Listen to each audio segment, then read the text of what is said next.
আমাদের এখন সবচেয়ে বড় আশঙ্কাটা হচ্ছে যেই পলিটিক্যাল আন্ডার টেবিল নেগোসিয়েশনগুলোর কারণে ১৩ সালের শাপলা গণহত্যা বাংলাদেশের সাধারণ মানুষ পর্যন্ত পৌঁছাতে পারেনি, ওই একই আন্ডার টেবিল পলিটিক্যাল নেগোসিয়েশন ২৪-এর আকাঙ্ক্ষা বাস্তবায়নের সবচেয়ে বড় বাধা হয়ে দাঁড়াচ্ছে।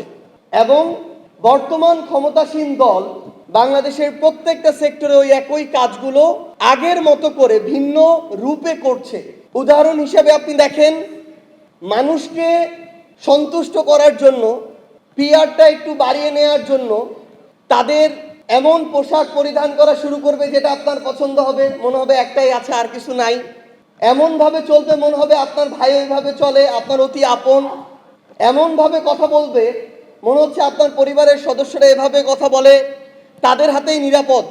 কিন্তু আমরা দেখছি ২৪-এর আগে মিডিয়াকে যেভাবে কৌশলগতভাবে সিআরআই দিয়ে হোক, এজেন্সি দিয়ে হোক দখল করা হতো, ২৬ নির্বাচন পরবর্তী সময়ে বর্তমান ক্ষমতাসীন দল তার চেয়ে নগ্নভাবে মিডিয়াকে দখল করছে। আগে head of news, head of multimedia, CEO তাদের মতো করে চললে হতো, তাদের কথা শুনলে হতো। আর এখনকার শর্ত হচ্ছে হাউজের সিইও থেকে শুরু করে head of news, head of multimedia প্রত্যেককে বিএনপির দলীয় হইতে হবে।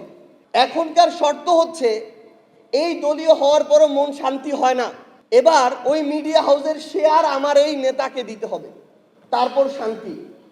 তো আমরা এই তারা ভিতরে যে নতুন করে নীল নকশা করার চেষ্টা করছে, আমরা বরং এই নকশাটাকে খুব ওপেন মনে হয় আমাদের কাছে।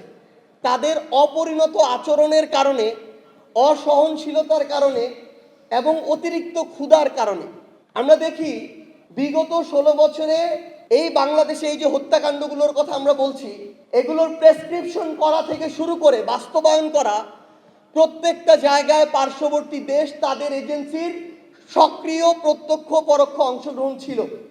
আমরা দেখেছি তাদের হাতে তাদের পরিকল্পনা অনুযায়ী দেশ চালানো হয়েছে, তাদেরকে ক্যাপাসিটি চার্জ দিয়ে ক্ষমতায় টিকে থাকা হয়েছে। কিন্তু আমরা এখন একইভাবে দেখছি আমার বাংলাদেশের সীমান্তে একদিনে একটা জায়গায় ২ জনকে গুলি করে হত্যা করা হয়, আমার দেশের পররাষ্ট্র মন্ত্রণালয়ের সরকার প্রধানের কোনো স্টেটমেন্ট তাদের কাছে পর্যন্ত পৌঁছায় না। আমরা দেখছি ভারত কিংবা পশ্চিমবঙ্গ, সেখানে তারা তাদের বিজেপির রাজনীতি করছে, উগ্র সাম্প্রদায়িকতার রাজনীতি করুক। আমরা দেখছি এই রাজনীতিতে তারা যে পরিমাণে মুসলিম বিদ্বেষ নিয়ে এসেছে, যে পরিমাণে জ্বালাও পোড়াও করছে, খুন করছে, মানুষকে নির্যাতন করাটাকে বৈধ মনে করছে, এটাকেও তারা যখন বৈধতা দিচ্ছে, আমরা একজন নাগরিক হিসেবে, প্রতিবেশী রাষ্ট্র হিসেবে এই ধরনের মানবতা বিরোধী যে অপরাধগুলো, এগুলোতেও আমাদের মতামত দেওয়ার মতো সাহসিকতা আমরা দেখাতে পারছি না।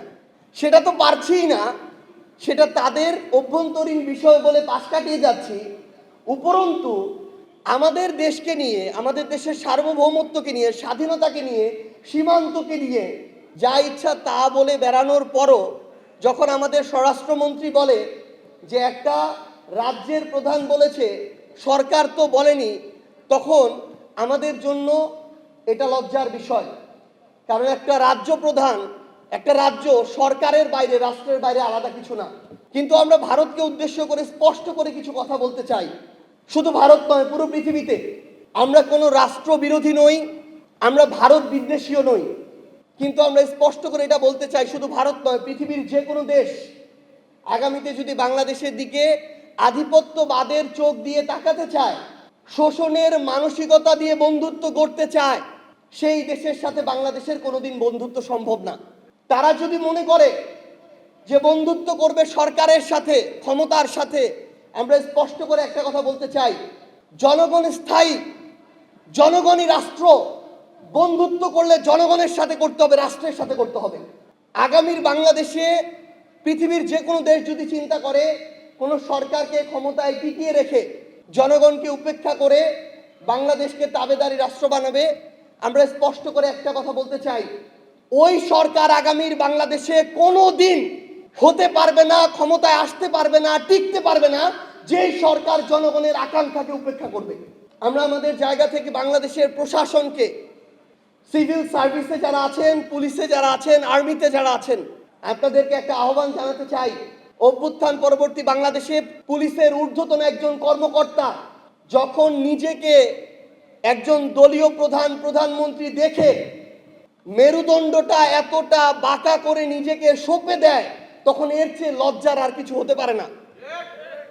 আমরা তাদেরকে একটা জিনিস বলি, সেই অফিসার, আপনি আপনার সন্তানের কাছে খোঁজ নিয়েন, বক্তব্যের পর থেকে আপনার সন্তান কোথাও গিয়ে আর পরিচয় দিবে না যে আপনি এত বড় পুলিশের একটা এত বড় পদে বসে আছেন, কারণ ওই পরিচয় এখন তার জন্য হীনমন্যতার হয়েছে, লজ্জার হয়েছে।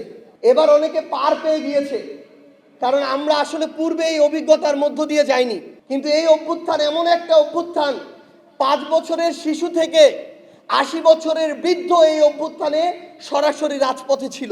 তাই আগামীতে প্রশাসন বলেন, সিভিল সার্ভিস, পুলিশ কিংবা যে কোনো জায়গায় যে কেউ আগের মতো এই নিজের মেরুদণ্ডকে, ব্যক্তিত্বকে বিকিয়ে দিয়ে আর পার পেয়ে যাবেন না। যখন শাপলার 2013 সালের এই ঘটনা হয়, এই গণহত্যা হয়, আমি 10ম শ্রেণীর একজন শিক্ষার্থী এবং বাংলাদেশের প্রত্যন্ত গ্রাম বলতে যা বোঝায় সেই গ্রামের একটা স্কুলে পড়তাম। আমার স্কুল থেকে ভারতের সীমান্ত 1 কিলোমিটার। আমি ওই রকম একটা প্রত্যন্ত গ্রামে বড় হয়েছি।